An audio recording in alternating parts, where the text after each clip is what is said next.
It's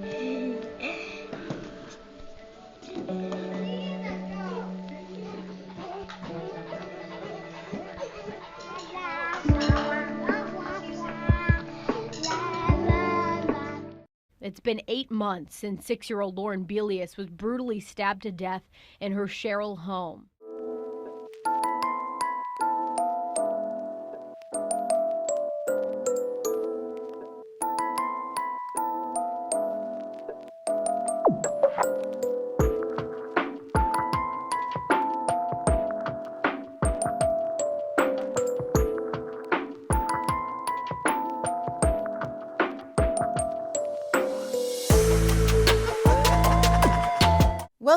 Welcome back, and thanks for being here. I'm Cassie, and this is A Wicked World.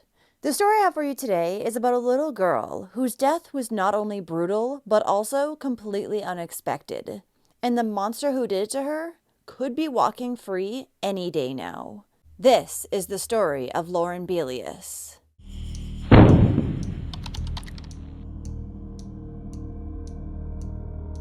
Lauren Sylvia Belius was born on September 16, 2004 in Syracuse, New York, to her parents, John and Allison Belius. She had a twin sister named Erica, as well as a slightly older brother named Nolan. Lauren had just finished first grade at McAllister Elementary School, and she loved playing soccer, doing ballet, and taking taekwondo. Lauren adored animals, enjoyed singing and dancing, and was also blessed with a great sense of humor. She cared a lot about others and even chose to donate her hair to Locks of Love at one point.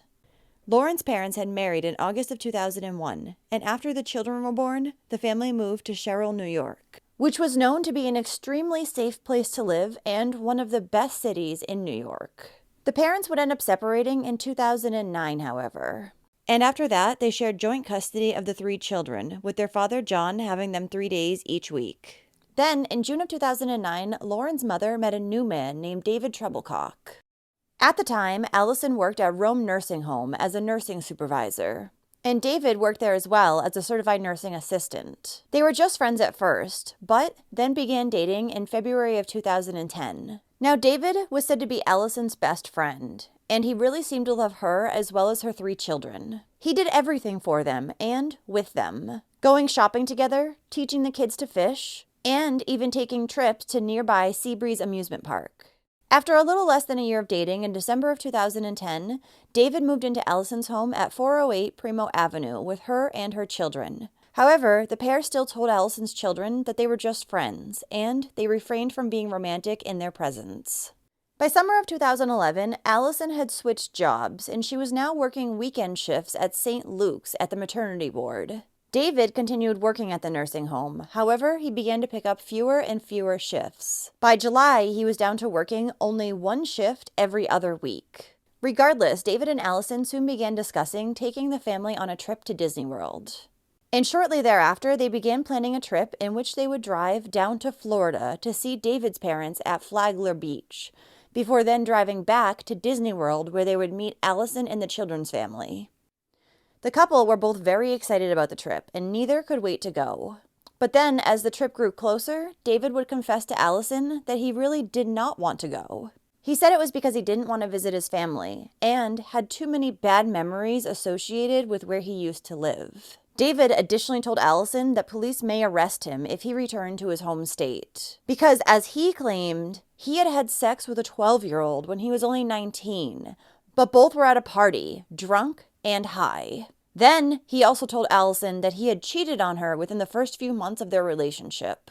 She was hurt at first, but ended up rationalizing his actions, and they made an agreement that they would only visit with David's family for 1 day. Though, in all honesty, how can you rationalize his actions of sleeping with a 12-year-old? Even though he was a lot younger when it happened, he was still an adult, 19. Then, over the next few weeks, David revealed even more information that devastated his relationship with Allison. He told her that he had kept in contact with the woman whom he had cheated on her with, and the two would have phone sex. Revealing an apparent sex addiction, David additionally told her that he frequently had cyber sex, and was worried that he would get in trouble if anyone found out some of the things that he said online. Very upset about what she had heard, Allison told David that she needed some time to process the information before she could decide if she wanted to continue on with the relationship. In the meantime, she told him that he could continue to live with her while they worked through his infidelity because she thought that they could fix the problems in their relationship. This had come after David had apologized for his actions and told Allison that he wanted to be with her and the children forever. Following this, David's behavior would only get stranger, and he began carrying a Bible around. Not reading from it or reciting it, but just carrying it. He had never previously participated in any organized religion, but now would spend hours sitting in the garage smoking a cigarette with the Bible in his lap, which meant that he was also now spending less time with Allison and the children. Over the weekend of July 16th, Allison was scheduled to work 2 12-hour overnight shifts at the hospital, and Lauren and her siblings were to be staying with their father for a few nights. Prior to Allison's scheduled work shift starting, she would get into a huge argument with David. The two would end up talking over the phone while Allison was at work, and David would tell her that he was leaving because he could no longer stand to look at her after he knew the pain that he had caused. Then Allison would return back home from working her shifts that Sunday. And when she did, David woke up less upset. Everything seemed okay again. But then only an hour later, he was threatening to leave her again, saying that she would never forgive him. Allison told David that she needed time to think, but asked him to stay. He left anyways. And Allison, who'd been desperate for him not to leave, begged him not to walk out the door, even clinging to him, grabbing him and scratching his back as he walked out.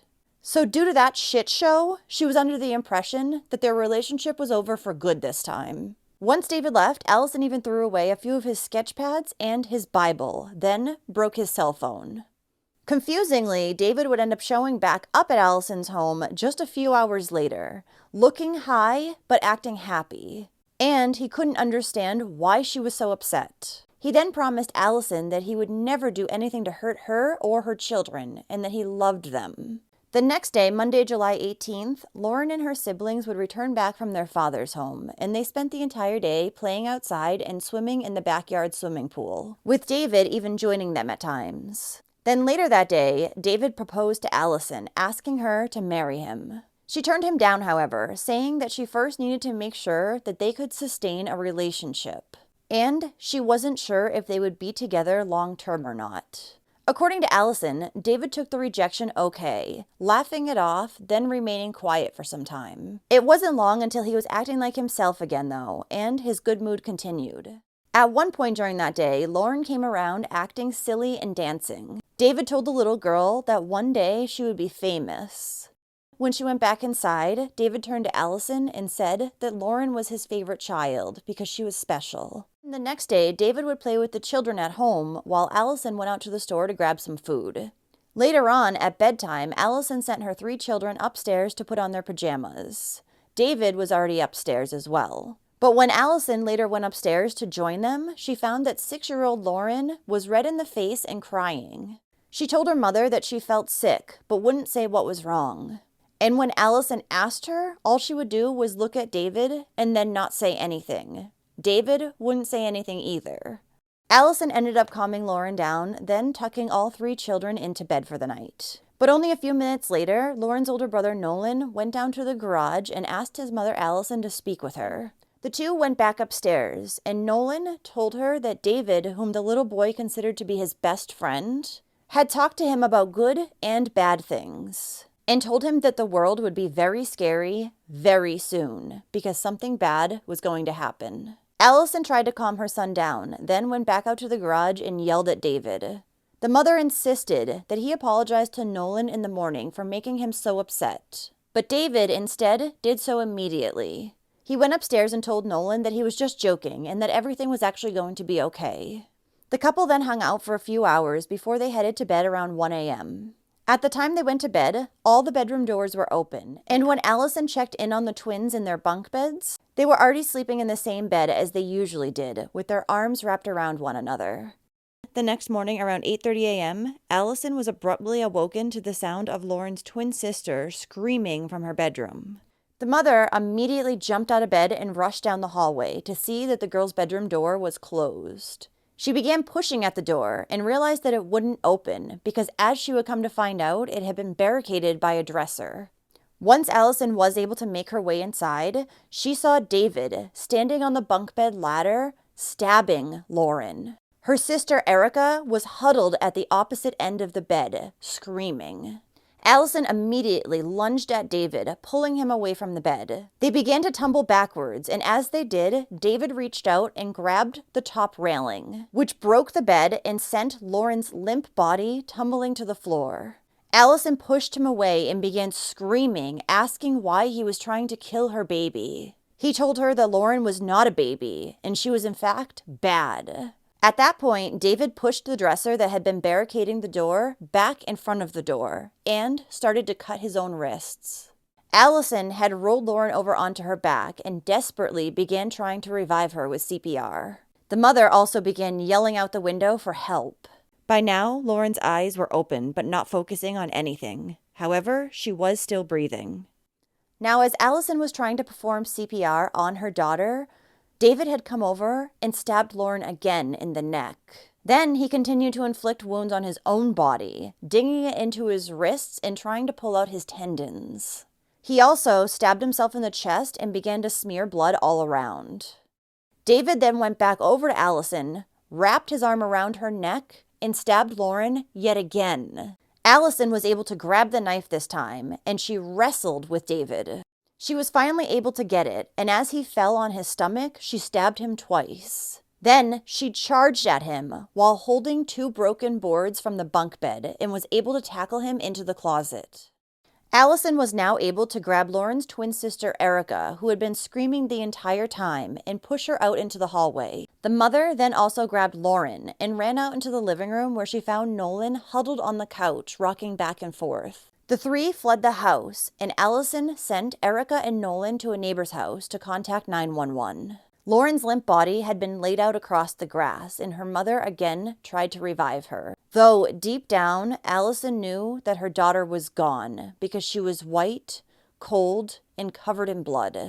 Once emergency responders arrived on the scene, both Allison and Lauren would be transported to a nearby hospital. Allison had received a severe injury to her hand from the knife. And unfortunately, once there, 6-year-old Lauren would be declared as dead. Now, when the police had first arrived at the home, Allison had still been holding the knife that she had grabbed out of David's hand, and she had then thrown it at an officer's feet. Once authorities entered the house, they found David Treblecock in a bedroom that had been completely torn apart. Bloodstains splattered the carpet and all the girls' belongings. David was also covered in blood, and he told one of the officers, "It was a little girl. I had to kill her. If I didn't kill her, I will try again." He additionally told police that God and Jesus had told him to kill Lauren, and he was sorry for what he had done, then asked the officers to just let him die. On his way to the hospital, David couldn't keep his mouth shut and told the first responders that Lauren was evil and she had to die. If she didn't die, he was going to go back and try to kill her again.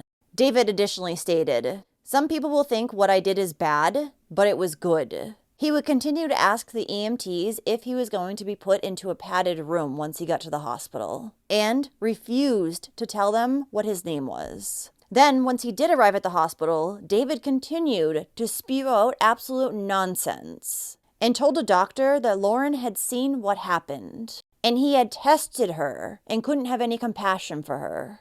The monster known as David Treblecock would end up being charged with 2nd-degree murder, 2nd-degree assault, and 4th-degree criminal possession of a weapon. Now, prior to Lauren's murder, David actually had no criminal history, other than once being arrested in Dade County, Florida in 2000, when he was just 19 and he was ticketed for possession of marijuana. When he ended up going to trial for the little girl's murder, the judge would find David Treblecock not responsible for his crimes by reason of mental disease or defect. Doctors for the defense had testified that David was suffering from paranoid schizophrenia at the time of Lauren's murder, and he did not know that what he was doing was wrong. His lawyer said that he believed that Lauren was the Antichrist and called her it and beast. But the thing is, according to Lauren's mother, Allison, the morning that he had killed her daughter, David had locked their dog in the garage so that he wouldn't be in the way, and he had also destroyed a hard drive. It seemed like he had actually put a lot of thought into what he was going to do to Lauren that morning and wasn't just insane. However, David would end up being placed into a secure mental health facility where he would be reevaluated every 2 years. If a doctor finds him to be sane at any point, he'll be released back out into the general public. And in April of 2023, he was actually moved to a non-secure facility, which means he's likely getting closer to being released. Lauren's family, of course, was outraged by the lack of punishment that Lauren's murderer received, and they petitioned to get a law passed in Lauren's name.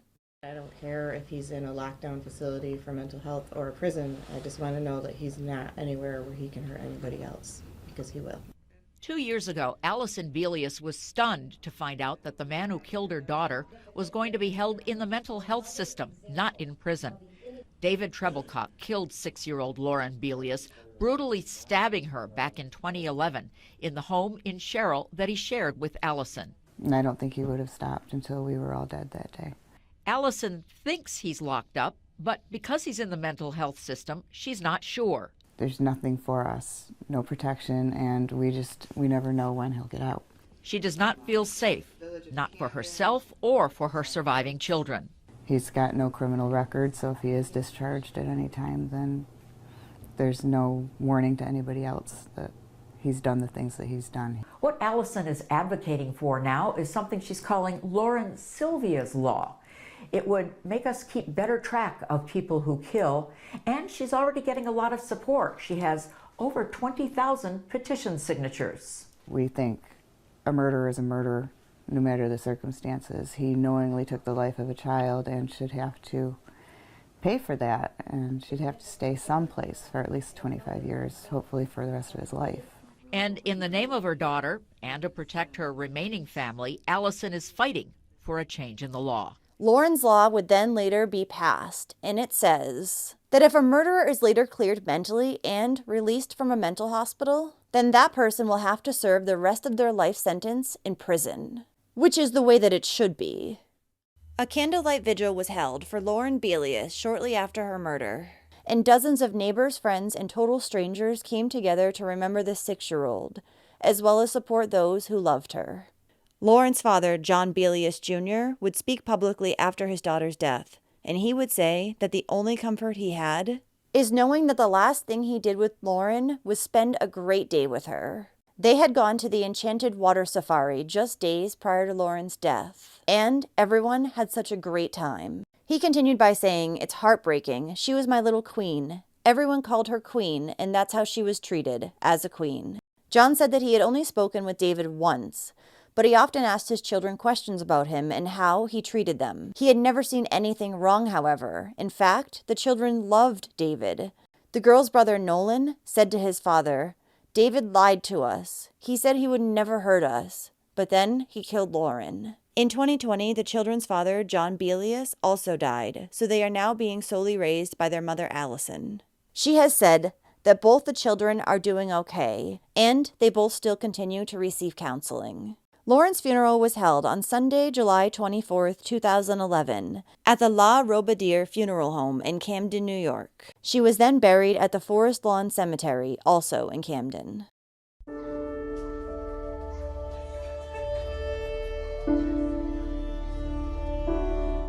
Well, thank you for listening to Lauren's story today. I believe that David absolutely should have been held criminally responsible for her death. If he had the time to plan out what he was going to do, like putting the dog in the garage, barricading Lauren's door with a dresser, and even destroying a hard drive, who knows what was on there, then he knew exactly what he was doing. And speaking of that mysterious hard drive, between that, David's sex addiction, him sleeping with a 12-year-old when he was 19, Lauren crying the night before her murder but not saying what was wrong and only looking to David, and him telling Allison that he was worried he would get in trouble if anyone saw the things he was saying online, it makes me wonder if he was SAing Lauren and killed her to cover it up. What do you think? So if you like true crime and you want to hear it from me, then don't forget to hit that subscribe button below and turn on those notifications too, so you'll know when I upload a new video, which is at least 3 times every single week. Thanks for watching A Wicked World today. Until next time, take care, guys. Bye. Thank you to all the patrons of A Wicked World. Now, there's even more of A Wicked World on Patreon. So check it out at patreon.com/awickedworld or use the Patreon app. You'll have access to exclusive videos each month and more. Any support truly helps to make sure the victims never get forgotten and to highlight the shortcomings of society associated with each case. Do you have a suggestion for a case you'd like to see me cover? If so, send me an email at awickedworldtruecrime@gmail.com.